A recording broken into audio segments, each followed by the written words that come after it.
Programming mindset চ্যানেলের A to Z PHP tutorial কোর্সে আপনাদেরকে স্বাগতম জানাচ্ছি। আমি আরিফুল ইসলাম। গত টিউটোরিয়ালে আমরা ফাইল আপলোডের কিছু বেসিক বিষয় এবং কিভাবে সার্ভার পর্যন্ত আপনি ফাইলটাকে সেন্ড করতে পারবেন সে বিষয় নিয়ে আপনাদের সামনে আলোচনা করেছিলাম। এই টিউটোরিয়ালটিতে আমি পুরো ফাইল আপলোড প্রসেসটি আপনাদের সামনে কভার করার চেষ্টা করব এবং সাথে সাথে কিছু টুকটাক ফাইল ভ্যালিডেশনও এখানে কভার করার চেষ্টা করব। তো আমি এখানে আমার ফর্মে কিছু কারেকশন করে নিচ্ছি, যেহেতু আমরা এখানে ইমেজটাকেই আপলোড করব না, অন্য কিছু ফাইল এখানে আপলোড করব। তো আমি এখানে নামটা দিয়ে দিচ্ছি ফাইল, নাম দিয়ে দিলাম ফাইল, টাইপটা হবে ফাইল এবং এই যে নামটা এটা হবে আমাদের নিজেদের মতো করে। আমি এখানে যদি পেজটা রিফ্রেশ দিই, ফাইল হয়ে গেছে এবং আমি ফাইনালি এখানে গিয়ে একটা ফাইল এখানে সিলেক্ট করলাম, ব্যাকআপ কোর্স.php। দেখেন আনডিফাইন্ড কি ইমেজ, এই এররটা চলে আসছে আমাদের process.php তে গিয়ে, কেননা আমরা এখানে আমাদের নেমটা চেঞ্জ করে দিয়েছি। সো আমাদের এখানে চেঞ্জ করতে হবে নেম এবং ইন্ডেক্সটা। এখন যদি আমি রিফ্রেশ দিই তাহলে আগের টিউটোরিয়ালের মতো পুরো এররটা আমি এখানে পেয়ে গেছি। তো এখন এই যে ফাইলটা আমি পেয়ে গেলাম এই এররতে, এটাকে ইউজ করে আমি এখন কিছু কাজ করব। এই ইন্ডেক্সগুলো আমি নিয়ে নিচ্ছি এখান থেকে, কপি করে রেখে দিলাম বোঝার সুবিধার্থে। আপনার কাজের সময় এইভাবে কপি করে রেখে দিবেন যাতে আপনারা বুঝতে পারেন সহজে। এখানে নেম নিয়ে নিলাম, নেম, এই অ্যারের ফাইলের নেমটা আপনারা চাইলে এইভাবেও লিখতে পারতেন, এইভাবে দিয়ে এভাবেও লিখতে পারতেন। সেটা না করে আমি আরেকটা ভেরিয়েবলের মধ্যে রেখে সেটা ইউজ করতেছি। আমি এখানে কপি করে নিচ্ছি, যে ডাটাগুলো আমি ইউজ করব এখানে সেটা কপি করে নিচ্ছি। এখানে নাম নেব, এরপরে নেব টাইপটা আমি এখন কাজে লাগাচ্ছি না, এক্সটেনশন চেক করার সময় যখন ভ্যালিডেশন করব সেখানে আমি কাজে লাগাবো। টিএমপি নেম এটা নেব, এটা আমি ইউজ করব আমার ফাইলটা আপলোডের সময় এবং সাইজটা নিচ্ছি। দেখেন আমার এখানে কিছু ডাটা চলে আসছে। আমি এখানে ফাইল অ্যারেতে নিয়ে অ্যারে থেকে নামটা নিলাম, টাইপটা নিলাম, টিএমপি নেম এবং এখানে কিছু ফরম্যাট করে নিচ্ছি, তাহলে আপনাদের বুঝতে সুবিধা হবে। এক লাইনে নিয়ে আসলাম, কন্ডিশনটার ভিতরে ঢুকেছে এবং আমি যদি এখানে আপলোড করি, মুভ আপলোডেড ফাইল, টিএমপি নেমটা আমি দিতে হবে, অর্থাৎ টেম্পোরারি যে নামটা আমি এখানে পেয়েছি সেই টেম্পোরারি নামটা মুভ আপলোডেড ফাইলের প্রথম আর্গুমেন্টে পাস করতে হবে এবং ফাইলের যে নামটা আছে অর্থাৎ ডেস্টিনেশন হিসেবে কাজ করা যে ফাইলের নামটা এটা আমি দিয়ে দেব। এর ফলে আমার এখানে একটা ফাইল আছে, ডিলিট করে দিই। দেখেন আমি যদি আমার ওয়ার্কিং ডিরেক্টরিতে চলে যাই, দেখতে পাচ্ছেন আমার এখানে process.php, index.php এবং vs code এই তিনটা ডিরেক্টরি অথবা ফাইল আমাদের এখানে অ্যাভেলেবল আছে। আর কোনো ফাইল আমাদের এখানে অ্যাভেলেবল নেই। আমি যদি এখন এই কোডটা রান করি তাহলে টিএমপি নেম ইউজ করে সে ফাইলটা আমার সার্ভারে আপলোড করে দেবে, সেখানে এই পাথে একটা নতুন ফাইল আপলোড হয়ে যাবে। আমি এখানে কেটে দিয়ে আবার ফাইলটা সিলেক্ট করে পিডিএফ ফাইলটা সিলেক্ট করে যদি সেভ দিই তাহলে দেখতে পারবেন কোনো আউটপুট এখানে শো করে নাই, কিন্তু কাজ যেটা হওয়ার সেটা কিন্তু হয়ে গেছে। অর্থাৎ এখানে backup.pdf নামে যে ফাইলটা আমরা আপলোড করেছিলাম সেটা এখানে আপলোড হয়ে গেছে। ঠিক একইভাবে আমি যদি ব্যাক করে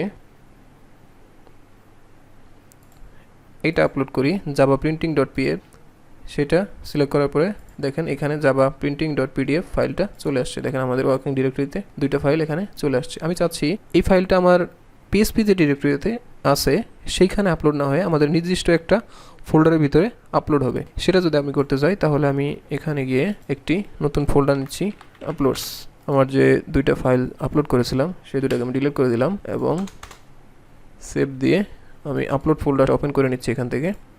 এরপর আমি সিলেক্ট করলাম ইটস এ লং ডক্স, এই ফাইলটা সিলেক্ট করলাম। সেভ করার পরে দেখেন আমার ফাইলটা কিন্তু আপলোড হয় নাই, কেননা আমার যে নেমটা আছে সেটা কিন্তু এইটা, সেটা দেখেন এই পাথে সেভ হয়েছে, কিন্তু আমরা চাচ্ছিলাম আপলোডস পাথে সেভ হতে। সো আমাকে কি করতে হবে, নেমটার আগে আমাদের পাথ ডেস্টিনেশনটা বলে দিতে হবে। এটা আমি আরেকটু কপি করে নিয়ে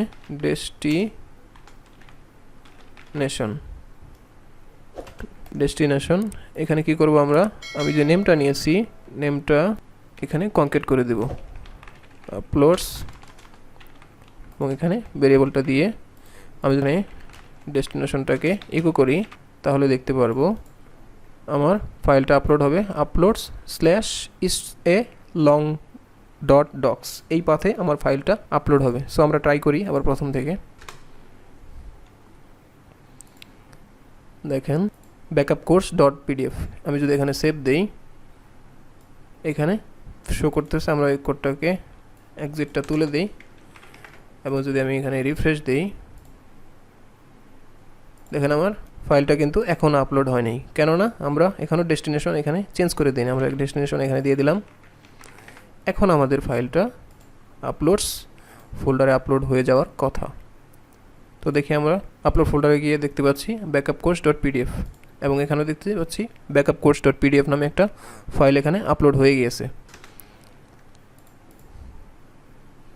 এখন দেখেন আমি যদি এখানে বাংলা টিউটোরিয়াল ডট পিপিটিএক্স এই ফাইলটা সিলেক্ট করি এবং সেভ দেই, দেখেন সেটাও আমাদের এখানে আপলোড হয়ে গেছে। আবার যদি আমি সিলেক্ট করি, এখন আপনি নতুন একটা ইস্যু নিয়ে আপনাদের সামনে আলোচনা করবে, একটু থিওরিটিক্যাল হবে, একটু মনোযোগ দিয়ে শুনবেন।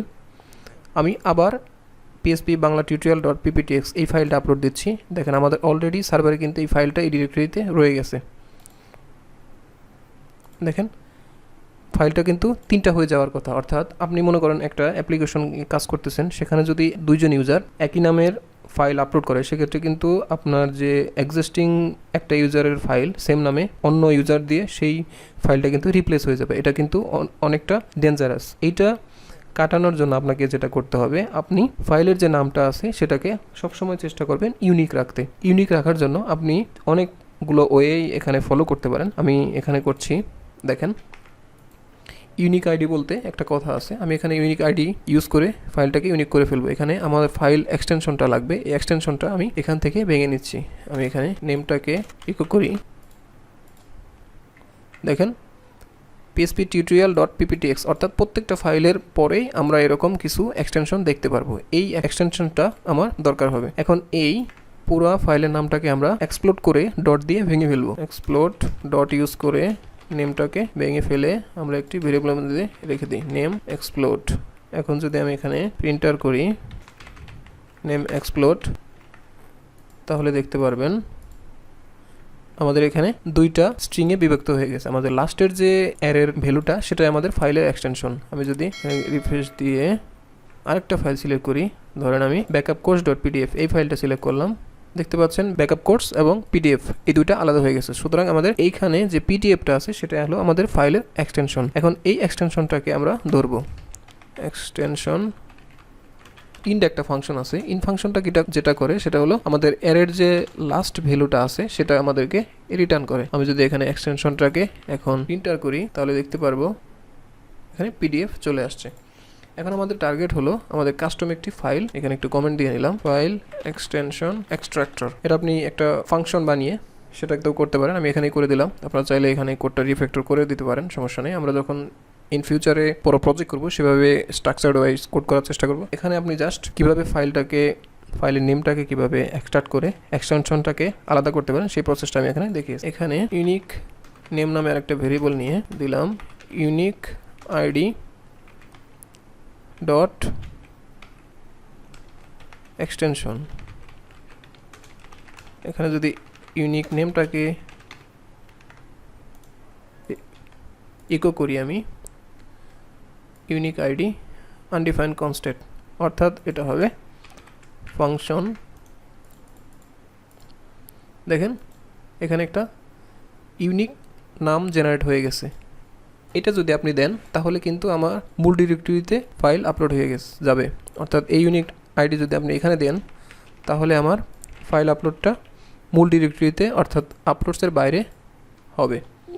আমরা চাচ্ছি আপলোডসের ভিতরে করতে। আমি রিফ্রেশ দিয়ে দেখাই আপনাদের, দেখেন এখানে আমার ফাইলটা এখানে আপলোড হচ্ছে। যতবার আমি রিফ্রেশ দেব ততবার আমার ফাইলটা এখানে আপলোড হতে থাকবে, সেম ফাইলই ভিন্ন ভিন্ন নামে। দেখেন সেম ফাইলই ভিন্ন ভিন্ন নামে আমাদের আপলোড হচ্ছে।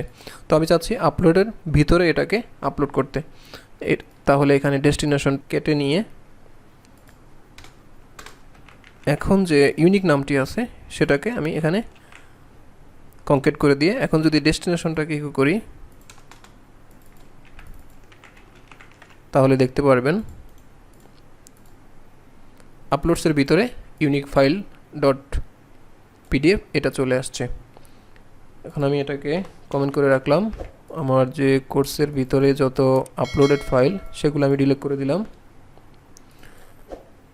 আপলোডের ভিতর থেকেও সব ডিলিট করে দিলাম, এবং আমি আমার HTML ফর্মটিতে গিয়ে একটা ফাইল সিলেক্ট করলাম, সেভ দিলাম। আমি এখানে ডেস্টিনেশন দেইনি,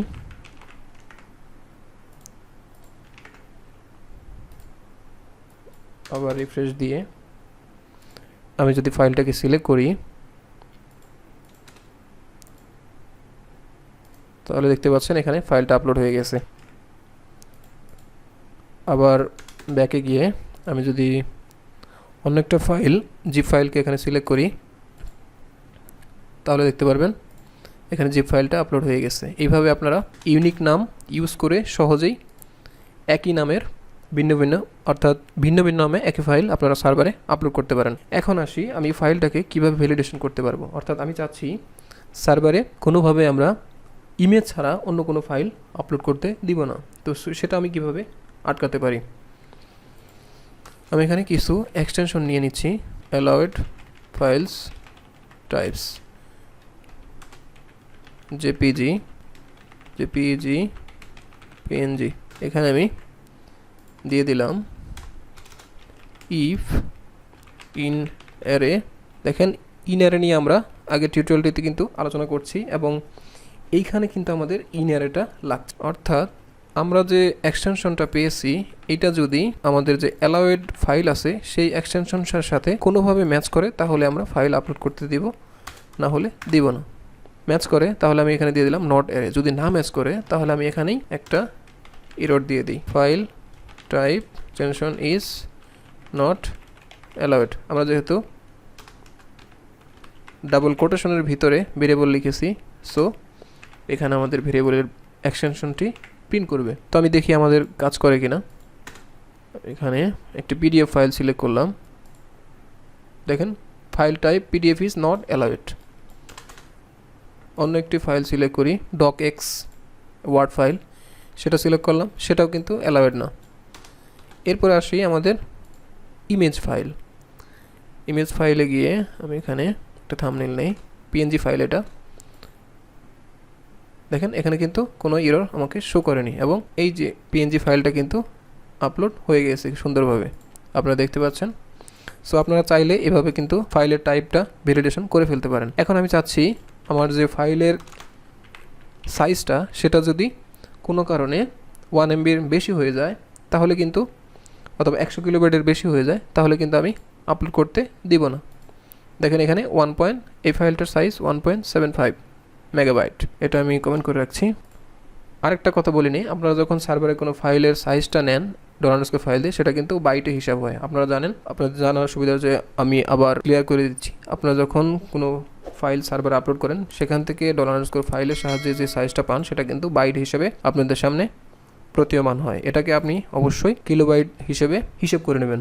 আমরা যদি এখানে কিলোবাইট হিসেব করি তাহলে সাইজ ইন কেবি, কিলোবাইট হিসেব করলে ডিভাইডেড বাই 1024, তাহলে আমরা এখানে পেয়ে গেলাম কিলোবাইট। আমি চাচ্ছি যদি সাইজ ইন কেবিটা 100 কিলোবাইটের বেশি হয়ে যায়, file size limit not allowed, অর্থাৎ আপনি যে ফাইলটা আপলোড করছেন এটা যদি 100 কিলোবাইটের বেশি হয়ে যায় তাহলে কিন্তু আপনাকে আর আপলোড করতে দিবে না।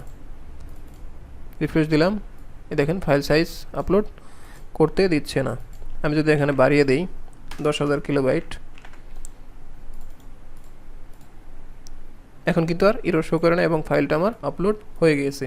তো আশা করি আপনারা বুঝতে পারছেন কিভাবে একটি সার্ভারে ফাইল আপনারা বিভিন্ন ওয়েতে ভ্যালিডেশনের মাধ্যমে বিভিন্ন নামে ইউনিক আইডি ইউজ করে সহজেই আপলোড করে ফেলতে পারেন এবং কাস্টম ডিরেক্টরি আপনারা ইউজ করে ফাইল আপলোড করতে পারেন। তো এই ভিডিও সম্পর্কে আপনাদের যদি কোনো মতামত অথবা পরামর্শ থাকে অথবা বুঝতে কোনো অসুবিধা হয় তো অবশ্যই আমাকে জানাবেন। আমি চেষ্টা করব আপনাদেরকে কনফিউশনগুলো ক্লিয়ার করে দিতে এবং চেষ্টা করবেন আপনারা প্রতি লাইন যে কোড আছে সেগুলো দেখে দেখে বুঝে প্র্যাকটিস করতে। কোনোভাবেই আমি রেকমেন্ড করবো না আপনারা কোডটা মুখস্থ করেন, কারণ কোড আপনি যতই মুখস্থ করেন সেটা কিন্তু কিছুক্ষণ পরেই ভুলে যাবেন। তাই আপনি যদি ভুলে যেতে না চান তো অবশ্যই প্র্যাকটিস করবো। আমি বলবো আপনারা ভিডিও কম দেখেন এবং প্র্যাকটিস বেশি করেন এবং প্র্যাকটিস করার মাধ্যমে আপনারা আস্তে আস্তে একটা ল্যাঙ্গুয়েজের উপর পারদর্শী হয়ে উঠবেন এবং পরবর্তী টিউটোরিয়ালগুলো আমি এভাবেই বানিয়ে যেতে থাকবো এবং এই টিউটোরিয়ালটি অনেকটা বড় হওয়ার কারণে আশা করি আপনাদের অনেকটা ধৈর্যের পরীক্ষা হয়ে যাবে। পরবর্তী টিউটোরিয়াল দেখার আমন্ত্রণ জানিয়ে শেষ করছি। ধন্যবাদ।